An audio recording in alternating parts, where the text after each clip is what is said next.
All right, guys, welcome to another episode of Wake Up. We're out here in Chicago, so let's give it up to Chicago.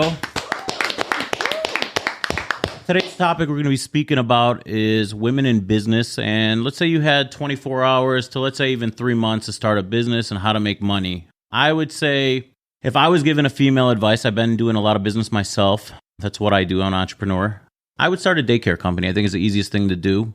If you had a basement or something in your house and you had a lot of good connections, you figure you take 10 women that you know that actually have jobs, and you tell, hey, I'll charge you guys $150 a week as opposed to $300 to $400 in daycare that you guys pay. There, you're clearing $1,500 a week. You're taking care of 10 kids, and it's good money. I think it's a reasonable way of making money and then building a brand, building a company.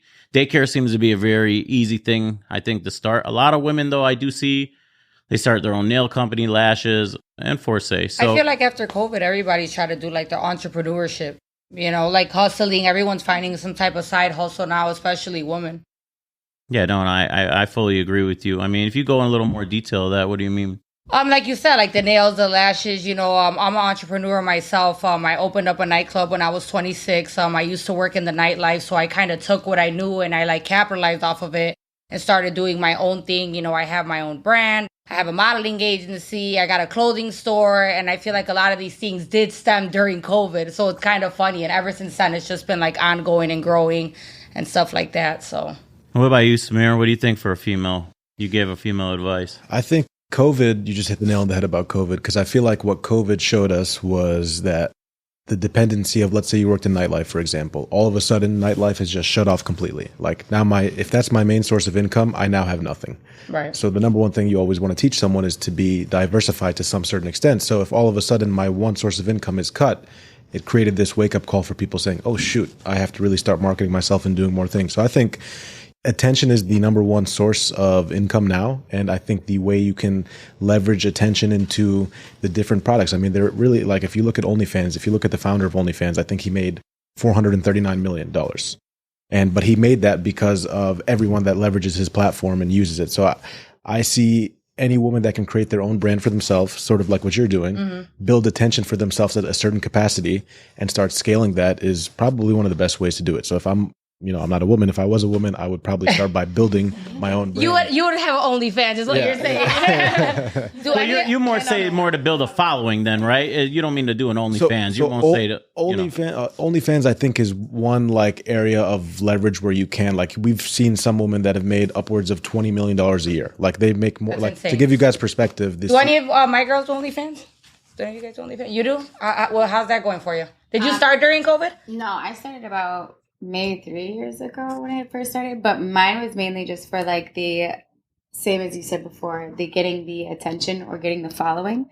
I use it for my not explicit content, exclusive content. So everything and what I do for modeling, not just my favorite 3 that I post on Instagram. Because you do a lot of stuff as well. I mean, I met her at one of the conventions that I do at one of the cannabis conventions, and we kind of met there. And she's like, "I'm from Chicago," and we kind of clicked like that or whatever. And so I always see her doing all kinds of stuff. You're a hustler, girl. I got to give it to you. So I love it.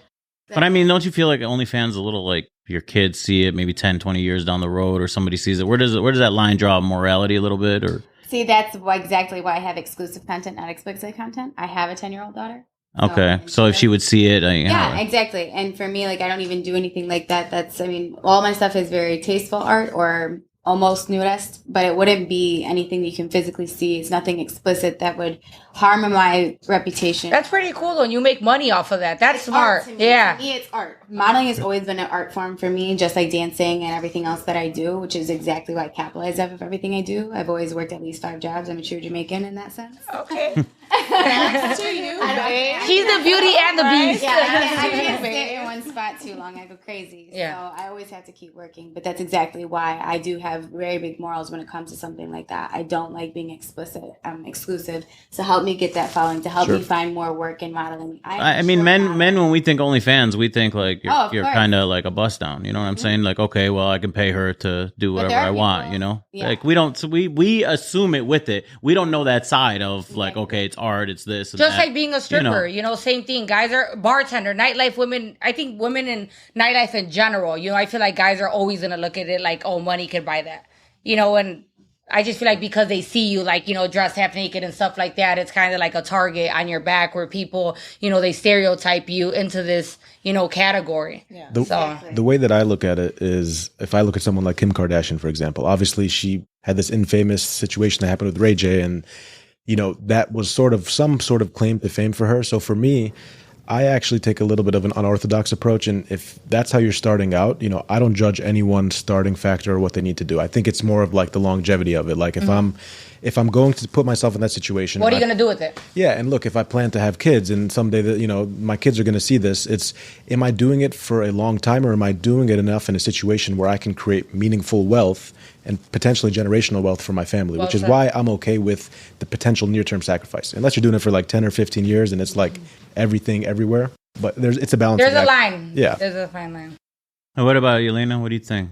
I would just say consistency would be my one key. I'm looking into opening up my own businesses. I haven't done any yet, but one thing I have read, like a bunch of motivational speakers, they say consistency, because you're going to fall, you're going to mess up, you're going to have ideas that don't work. Yeah, I feel like Instagram and TikTok and all those, when you watch those motivational things, they're selling you a dream that, like, I don't think so. 90% of businesses fail. A lot of them don't make money. And if you've never been in business, as Diamond says before, and I've heard it out of a lot of other people's mouths, that I know, hey, I know you do business because you say they eat first, then I eat last. What that means is you eat last. You pay everybody first, you get paid last. It's kind of how it works. And if you can't really make that sacrifice, you know, you shouldn't be in business. And you know what? It's trial and error, and I give credit to anyone even trying.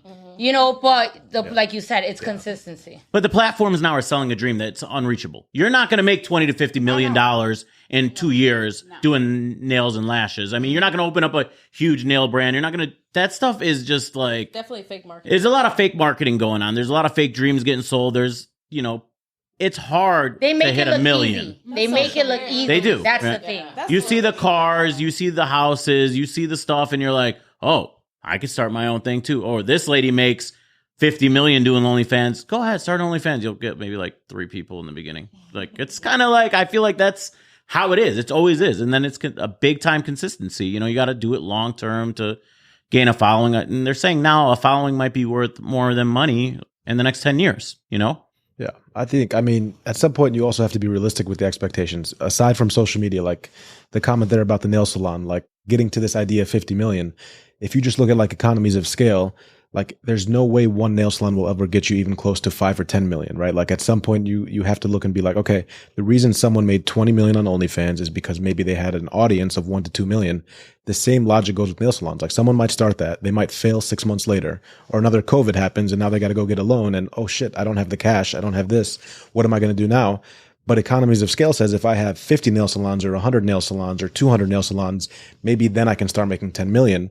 But then people also forget is just because something works in one area, the number one thing people forget to understand is it doesn't mean it's going to work in other areas. Like if you study actual economics, it's a time and tested concept of like something might work in a certain demographic, a certain area, like something might work in this suburb.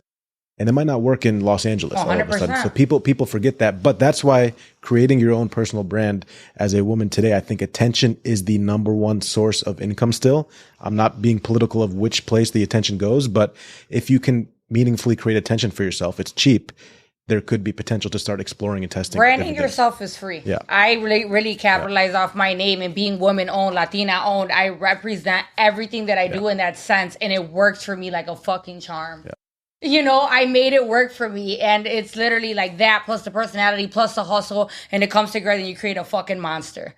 You know, literally. No. So. Even if you look at like some of the, even from the stripper perspective, like I've heard of these strippers on Wall Street that ended up connecting with all these investment bankers, and all of a sudden they go and join them and help them raise capital and do, you know, something called a concept called assets under management. So there's so many ways to leverage. And at the end of the day, it doesn't matter what anyone tells you. You have to have a network if you want to build big enough. And like, I feel like it's easy because men are so thirsty. Is what's interesting. Men are like so interested in getting attention from women to a level that women can leverage that in a certain way.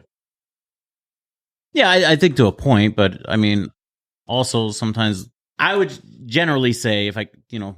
Say what's on your mind. Don't Say hold it. back. Say it. Spit it out. Get it I mean, out. you're not bringing a freaking stripper with you to a business meeting. I'm not doing it. I got her. I went to the strip club last night and I got her number and I brought her to a business meeting. It's unlikely. You know, we're selling, that lady's getting a dream, you know, because they're not educated enough to come to a business meeting. I don't think he means like he picked them up from the strip store. I just think like No, I get what he make means. a lot Yeah. of money, so they have like nothing to do with that money, and they're looking for people who know and have that still knowledge fine. to invest in, and that's what makes them get into that capital. No, I get what you're saying with that, but I'm just saying I'm not taking a stripper with me to a business meeting. She's gonna look, you know. I think that I get what you're saying, and I think that's like the extreme variance of it. What I'm really saying is, if you look at any business, how does any business make money?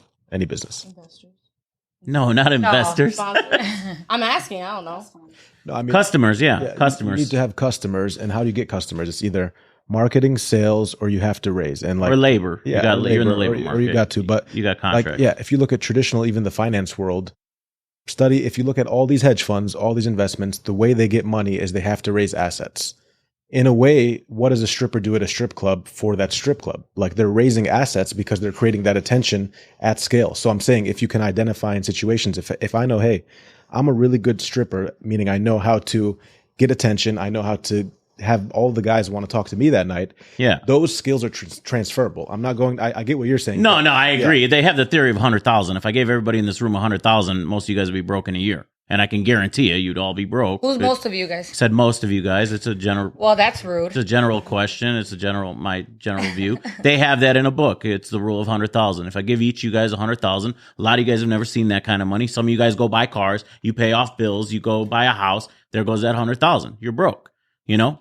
And then you have these assets that you can't really pay, and you know that's the rule of 100,000. It's if you've never seen money like that, it's money. You've never seen money like that, yeah. I feel like not everyone knows how to manage the money. Is the right proper? No, you can go terminology. broke. You can easily go broke. 100%. You see big $1 million companies. ain't shit. Yeah. To be honest, I'm just saying it. You know, you have to look how to Nowadays, generate there's so much money out revenue. there. No, I agree with you, but I'm just telling you, it's all about how you generate revenue. Like he said, if you're the best stripper in the house, I mean, you probably make like $4,000 or $5,000 a night. I would suggest if you're the best stripper, or $2,000 a night. I don't know, but I'm just saying it's good. It's good money, right? I mean, have any of you guys stripped before, right? No. No? Any of you guys danced before? I have for a very short amount of time, and I would say that's not for me. But I do work in the nightlife. I'm a bartender. Okay. And I would own a bar. Like Diamond has done it before, and like, you know, not to be a fan or nothing, but I've always been inspired by her. It does take a lot, though. You do need to have a following. You do need to have, you know, that word of mouth. You need to have that way of speaking, that way of making people see you, hear you, and want to be next to you, you know? So I think it's all about your presence, too, and how you carry yourself out here in these streets as well. Because if you carry yourself... There's more nurses fucking than strippers. I'll tell you that. You know, the nurse is going to give it up quicker than the stripper because the stripper wants the money. You know what you got saying? your pockets first, right? Yeah. You know, so that's and then you said that. I just feel like I'm so about women empowerment that, you know, I feel like I don't degrade women for doing what they got to do. You know, at the end of the day, I feel like do it respectfully, do it discreetly, do what you got to do. Like, you know, I'm all about, you know, women. And Just that's why I empowerment, started a yes. modeling agency, you know, to uplift these women and give them inspiration and see, you know, like that if they could do it, I could do it as well. You know, if I could do it, they could do it. So. Yeah, no, I agree to a point, but like it's not true. That fact what you just said, if I can do it, they can do it. No, it's really Well, if not. they have the hustle, I'm if just they saying, have the like drive. some women have kids at home. I can't make it in today. I got to take care of my kids. Or some women have to do this. Like other people take other priorities over their business, and then they wonder why they don't make it's money in not their business. for everybody. Well, it's not when you're for saying everybody. I'm correct. Yeah, You know? Yeah. It's not she can do it. I can do it. No, it is. You know, I think it's more putting that business first. If you want to make money, you put it first, and then you got to kind of distance yourself. That's what I believe. Distance yourself from everybody. You almost go cold turkey. And what I mean by that is just my own personal experience. I cut off people for 4 or 5 years because I was in the art of making money. And you have to, because you can't, oh, my brother needs money or my sister-in-law or this person needs a loan or this here. No, if you're in the art of building, stay building and cut everybody off. And I promise you in 4 or 5 years, they still are going to need money from you. But now you have it and now you can help. Now you're an asset to your family, to whatever it is. That's a bigger thing. You built that generational wealth for yourself and now you can help. But when you're grinding and getting up there, I remember myself first starting, it was either me buying a truck or giving this person money so they could go buy something that they needed. I went and bought my truck. I went. You put yourself You first. got to really put yourself first in a business, and then that business is a Amen. little baby too. You got to. It becomes another aspect, and you got to take it that way. Like, hey, this is this, and this is its own self. Like it's like just we'll just name it Chris. Okay, Chris is my business. Chris is 1 year old. Now he's 2 years old. Now he's 3. It's really that's how you have to do in business. He needs this. He needs insurance. He needs to take care of this. He needs workman's comp. He needs this, and then you have to distance yourself because you got to give all your money to what? Your baby, right? It's essentially the same thing. Well, something that I've always said is you can't, fill someone else's cup if yours is half full. And I feel like that was my biggest downfall, when I first started really hustling and making money. I always wanted to take care of everybody around me because I knew what it felt like to not have shit. Doesn't it feel when anybody starts making a lot of money or doing anything, those hands come out like, hey. Yeah, but you got, like you said, put yourself first. You're 100% right, and you're an entrepreneur and you're successful at what you do. So anybody listening should definitely take your advice because I agree. And I wouldn't have agreed to this, a few years back. But it took a lot of trial and error and seeing that people, they're not in it for the long run. They want some quick shit, So if you're looking for longevity, you can't take care of everybody if you're not in the position to do that. $100,000 ain't shit. I mean, Samir, what do you think? You've seen bigger companies go down and... Well, number one, the statistic you brought up, 90% of businesses fail. And I think it's actually a lot higher for startups. Startups meaning like it's a really fresh new business. I think it's almost 98%, but you got to fact check that. But the number one, I think you need to build a team. Like if you want to scale anything meaningful, to your point, like past like $1 million of annual recurring revenue, you have to build a team. You know that. You built your company as big as you've built it. You have a lot of people that are part of that scaling. But for me, I think like a lot of people don't want to put in the initial sacrifice and work. And I mean, does anyone here know who Dave Grutman is? No. When's the last time you guys have been to Miami? Anyone? Just recently last week. What was one of the nightclubs you were at? I usually work at 11 Club Space, Bioli, a lot of places. So if you look at places like Bioli, if you look at places like Live, if you look at Komodo, the sushi place, Dave Grutman owns all these, and Dave Grutman's probably worth over 250 million. But at 26 years old, he was bartending at not even in like South Beach, not even in Miami, but at an hour out from Miami at some mall, and he was bartending. But the thing is, most people in our generation now don't have that same willpower to suffice and say, hey, I'm going to go do that at 26. I'm going to drive an hour out from Miami and go freaking bartend. But we don't have that hustle culture in us anymore. And I see it men and women. Mm-hmm. But like even now in this culture, I've seen it a lot with women too, that they just want a lot of the stuff handed to them. And that's no disrespect. It's just like what I've seen built on this notion. And it's like, do you want to take that sacrifice to do that? It goes back to your point. So if you're willing to take that sacrifice and willing to like humble in that process, I think you can be successful. I feel like guys make it so accessible though, because they want to be tricks. It's almost like the stuff you're flashing and the stuff you're showing off. It's like you want to give it away, and it's like you can't expect these women that are out here like working, like if you're willing to hand it to them, they're going to take it.